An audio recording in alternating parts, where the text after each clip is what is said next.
All right. Hope you guys are doing well. This workout is from the 28th of April. I am still holding myself accountable, working out.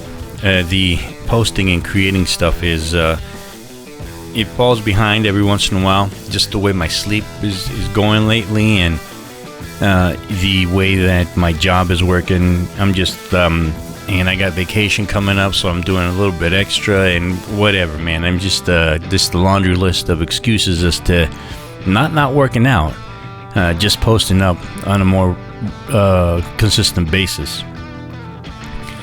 One of the things that, and in doing that, one of the things that I really think about a lot is comparing what is making content for older folk. Like I'm almost like like competing with the kids, right? There's all this content on TV right now, right? That is not. Again, I've talked about this before. As far as it's just not being wholesome content, and I'm using the word wholesome again in the most generic way, as far as maybe family oriented or rated E for everyone. You know what I'm saying?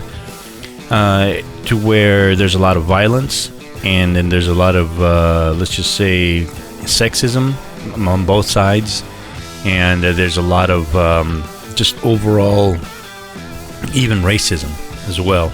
That's some of it is aimed to be funny, and some of it is not funny. But all of a sudden, because of whatever situation that we're living in the world here, in this political situation, I think it's given people the freedom to say what they want.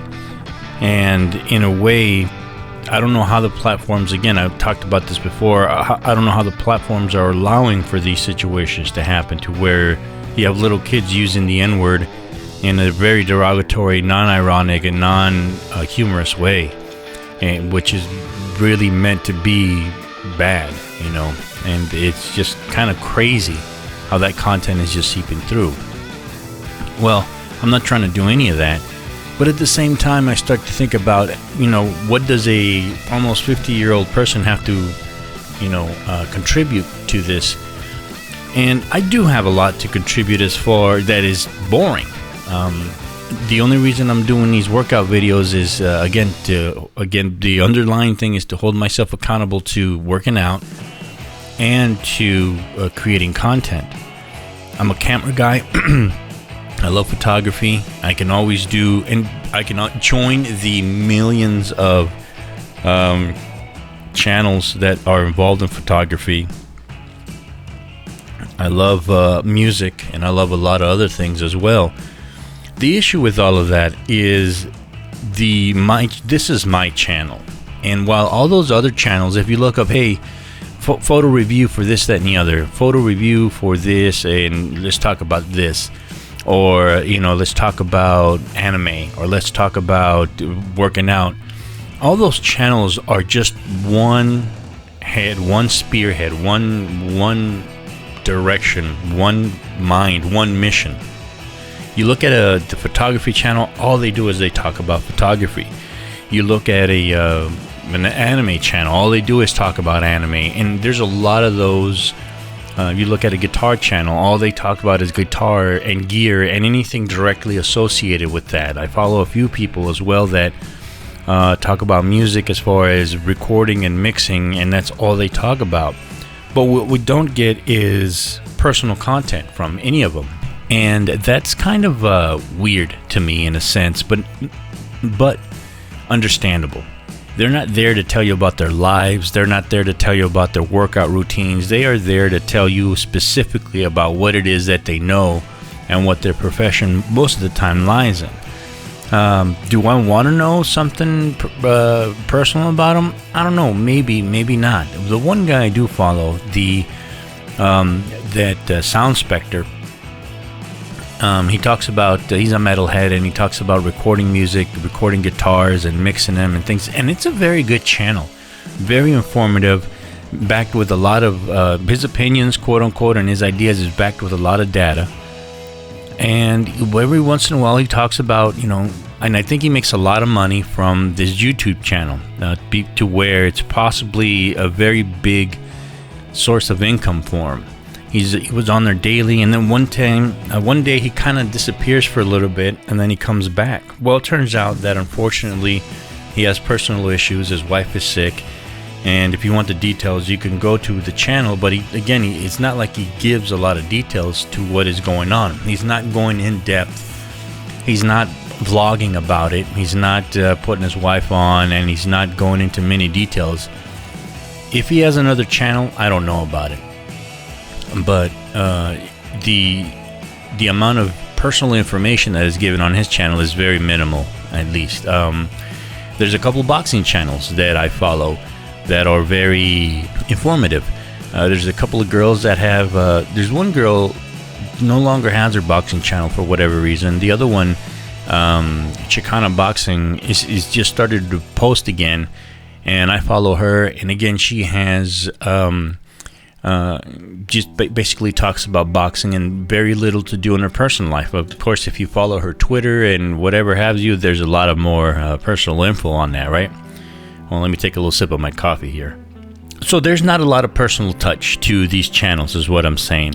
And if you look at my channel, even as a photographer, and this is one of the things too that I will critique about certain photographers, and I put the word photographer in quotes, that talk about gear, talk about the latest and newest gear coming up, and even talk about, do interviews with old photographers, and even talk about certain historical contents of photography. You don't see their personal work very, very much. They will show you the work that they've done of the, let's just say, of the camera or the lens that they are testing, that one is normally been on loan and on payment from the company that the maker of the camera. So you kind of have to take all that with a grain of salt as well, because as a photographer, one of the things that, if you are really in tune with your artistic side, or if somebody really looks and breaks down photography and really looks at my photographs, they're vulnerable. They're there. Everything that I've ever wanted to show you, everything that I've ever wanted to see in a particular moment, in a fraction of a second in time, it's there. That's my bread and butter. That's my artistic vision, and that's how I do it. You know, it's very personal. Absolutely. So, in a weird sense, it's very autobiographical. Absolutely. And the idea that unfortunately what happens is that these people, they do not afford, even in their photography, even in what is their supposed to be their bread and butter, supposed to be their reason of existing, they don't show anything personal about it. They just show examples and things like that, almost as if to say, don't critique my work. Look at what I tell you about this gear, but don't look at how well I do that. And there's no vulnerability at all. And I don't think that's fair. I think that if someone is supposed to critique your work, do your work, they should have their work on file to say, and this happens all the time too, to where people are very quick to give you your opinion. I talked about a couple episodes ago where this guy already put a derogatory comment on my workout videos. And when you click on their page, it's nothing. There's nothing there for someone to look at and go, well, you're not doing anything right.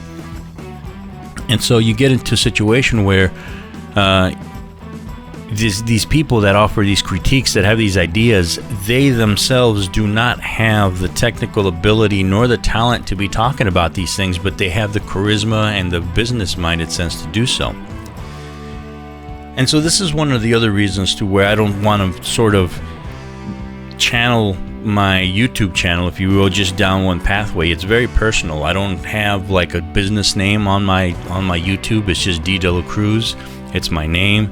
It's what it is. My photography's on there. I have my podcast is on there. My workout videos are on there, and I guess this is more or less turning into a little podcast thing too, to where I like to talk about the workout, my ideas that they come about, and what's going on with my ongoing exercising stuff. So,